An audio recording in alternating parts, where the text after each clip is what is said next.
Mary Obana. Welcome to Shine. I'm all about friendly, soul-nourishing, spiritually inspired conversations that expand perspectives and offer practical guidance so you can live joyfully and shine brightly. I believe your experiences are a result of the perspective you bring to your circumstances. If you expand your perspective, you can transform your life.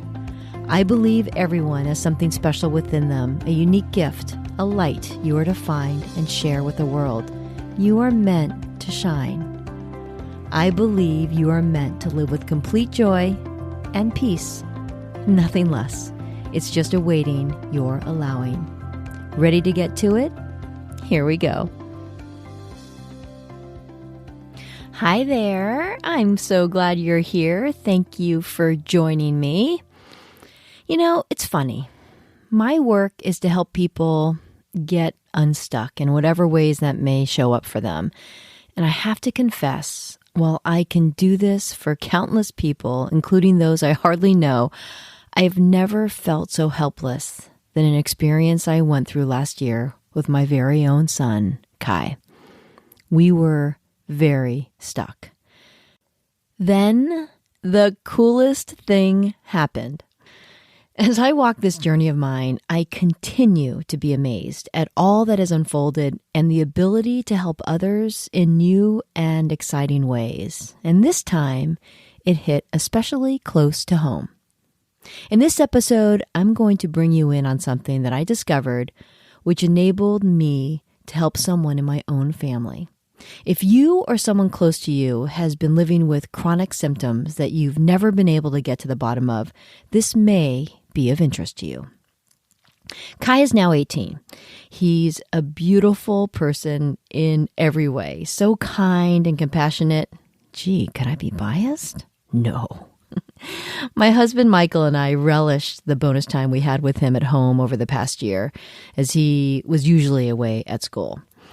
Kai has always eaten well and taken really good care of his body. He is a two-sport varsity athlete and had been working diligently for months to put on weight and condition for his spring lacrosse and fall football seasons last year.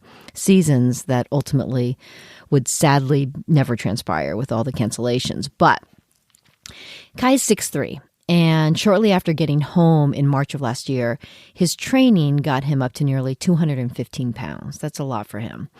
Then things started changing. As the weeks went on, he suffered from pain throughout his body. I'm talking neck, shoulders, elbows, wrists, lower back, hip flexors, knees, ankles.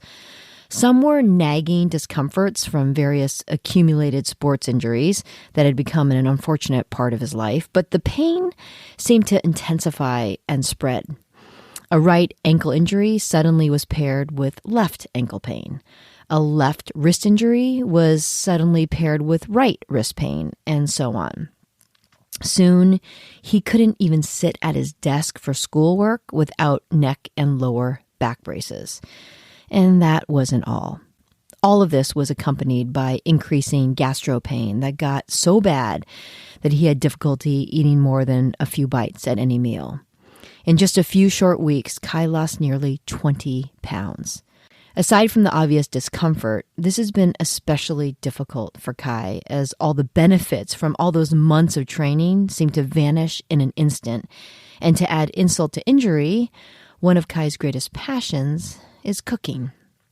Over the past few years, his love and appreciation of food have evolved into an inspired interest in cooking. Michael and I marvel at his culinary creativity and talent. We went to a series of doctors at one of the world's leading teaching hospitals, that's Mass General in Boston, an internist, gastroenterologist, rheumatologist, physiatrist, sports medicine specialist, physical therapist. He underwent comprehensive blood work, multiple MRIs, an endoscopy, biopsies, testing for everything from Lyme to more obscure tick-borne illnesses, celiac. They checked his kidney, liver function. I mean, the list goes on and on. The good news, everything was negative. No celiac, no tick-borne antibodies, no esophageal damage, no cancer. Everything was functioning properly. His rheumatoid factor was normal. Everything was normal on every lab report and MRI. Yet, it was far from normal. Kai was still living with pain and discomfort. One appointment after the next seemed to lead nowhere. Well, we were grateful, incredibly grateful, we had dodged any of those scary diagnoses no one ever wants. We still hadn't determined what was going on, and most important, how to solve it, how to help him feel better. So Michael scoured the internet, doing hours of research, trying to get anywhere. Michael and I both have food allergies of our own, and we are well aware of the toll incompatible foods can have on your body, your mood, your energy level. Many think of food allergy symptoms to be like just sneezing and itchiness and hives and maybe tingling in the mouth or congestion, maybe even abdominal pain. But the symptoms can also be things like inflammation, joint pain, stiffness, weight loss or weight gain, headaches, fatigue, depression, sleep issues, acid reflux, and more. And given we had eliminated so many things, one of the physicians did suggest it might be allergy related. We turned to what he was eating. We started eliminating gluten and dairy, which seemed to help, which was encouraging. He was incredibly disciplined and rigorous, adhering to his elimination diet. But there seemed to still be more. Our bodies are brilliantly designed, an intricate system that we can inadvertently mess up by exposing it to things it doesn't like. But the tricky part? The combination of things is different for every person, unique as each one of us. What if we could know what that list was for Kai? Michael has often said that his mechanic can take his car key and know everything about his car and what's wrong with it in a moment. Wouldn't that be great if we could do that with our bodies? We've had Kai food tested for allergies through Everlywell, one of those saliva in a tube mail-in tests, but we found it unhelpful. For us, it revealed little, if anything. Unlike environmental allergens, the science around food allergy detection is frustratingly limited. So we were left with going down the complete elimination diet route.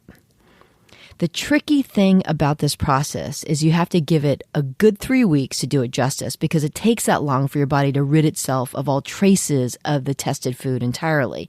Then the idea is to reintroduce the food to monitor the reaction. And for optimal testing, you should isolate one thing at a time while keeping everything else exactly the same.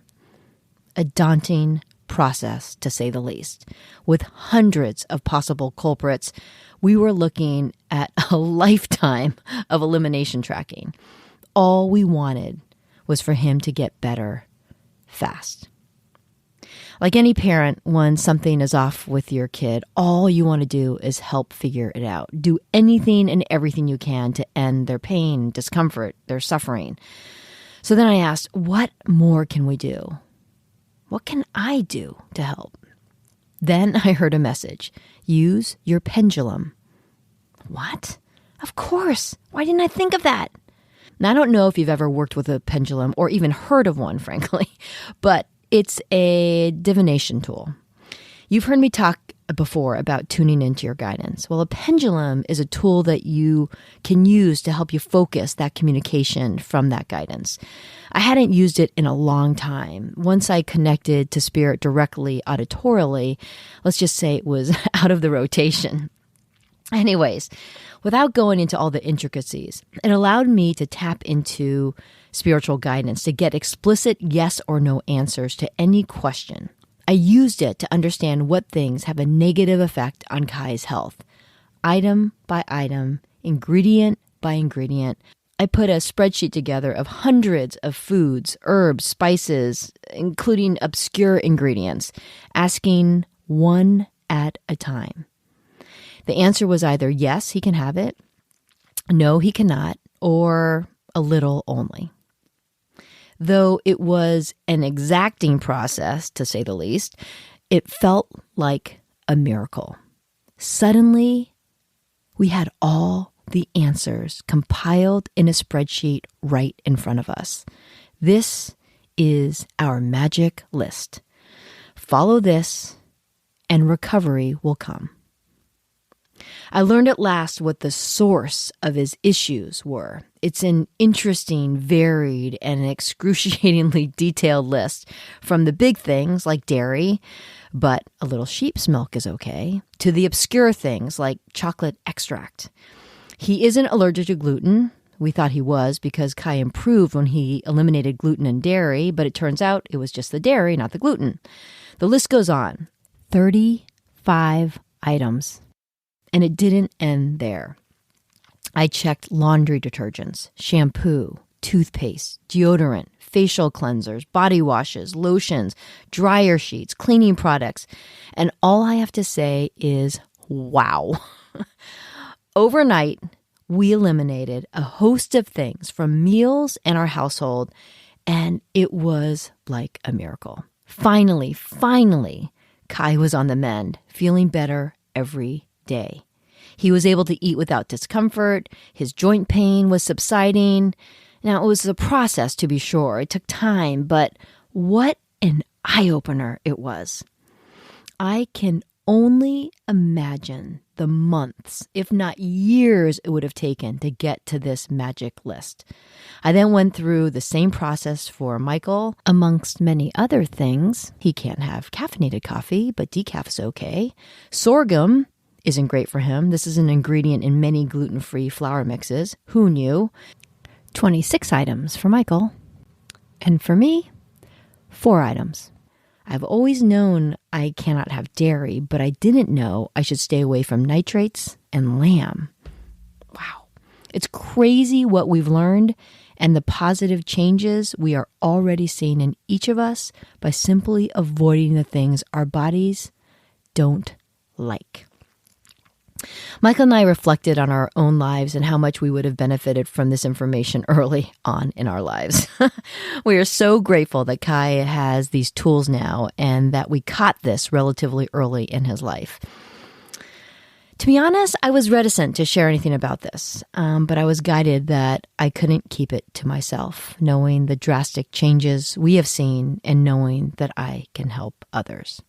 I feel for physicians. It can be really difficult for them to know what the root cause of issues might be, especially when they're driven by what we eat and the products we use. I mean, our doctors can test to see what is happening to our body and prescribe medications to manage the symptoms, certainly administer care to solve the problems they see. But getting to the root cause of some of these more obscure things would be nearly impossible given the limited information they have available to them. I mean, after all, they can only work with what they can detect and what we share with them. And the truth is, most of us aren't acutely aware of every symptom we have, let alone correlating it to the intake of our food or what might be from the products we use. So what do? We know when we feel off or even rotten, and when it gets bad enough, we seek help. And if we're lucky, our physicians can solve it. If not, we are prescribed medication to manage it or forced to live with symptoms without resolution. Kai was so discouraged, leaving one appointment after the next with, everything looks okay, but why don't you take this medication to see if it helps? Kai doesn't like taking any medication, particularly when he knows it's just masking the root issue and not getting down to what is going on with me. And this can turn your life upside down, making you feel hopeless, as it did for Kai. You may be listening to this thinking, what the heck? Are you saying you consult spiritual guidance to get the food, ingredients, and products people should stay away from? I know, may sound wild, but I can only share my experience. I trust in the guidance I've been given, and I also know when you've tried everything, been evaluated by one doctor after the next, without any answers, you suddenly become open to exploring anything that might be of help, particularly if your doctor suggested you explore food elimination. I know there are reasons for all of this happening, learning for Kai and learning for me. For Kai, who knows how this experience will have its own unfolding in his life. As we have learned from so many of the guests in this podcast, all of our experiences contribute to our future work. I know Kai has already learned and shared with me, maybe this is all happening so I can really appreciate what feeling good is like and to never take it for granted. boy, that's probably true.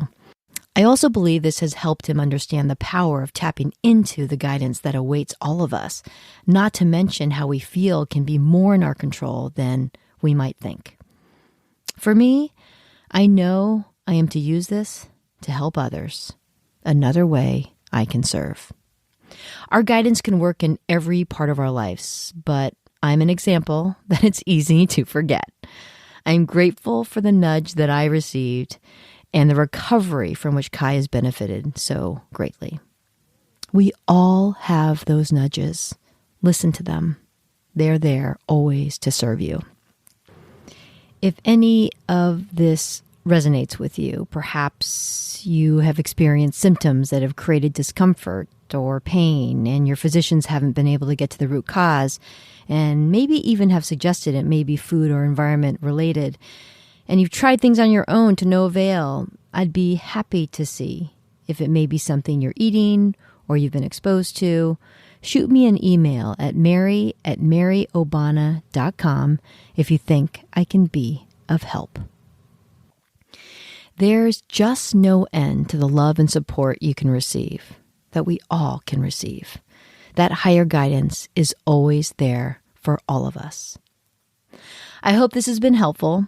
If you know someone who has a child or even themselves has struggled to get to the bottom of what ails them, and you believe they can benefit from this information, please share this episode with them. We are all meant to feel good and live with strong, healthy bodies that support our joy every day. Thanks for joining me. Remember, be kind to yourself, be kind to that beautiful body, and be kind to others. And shine. Yes, always shine. Until next time, take it easy.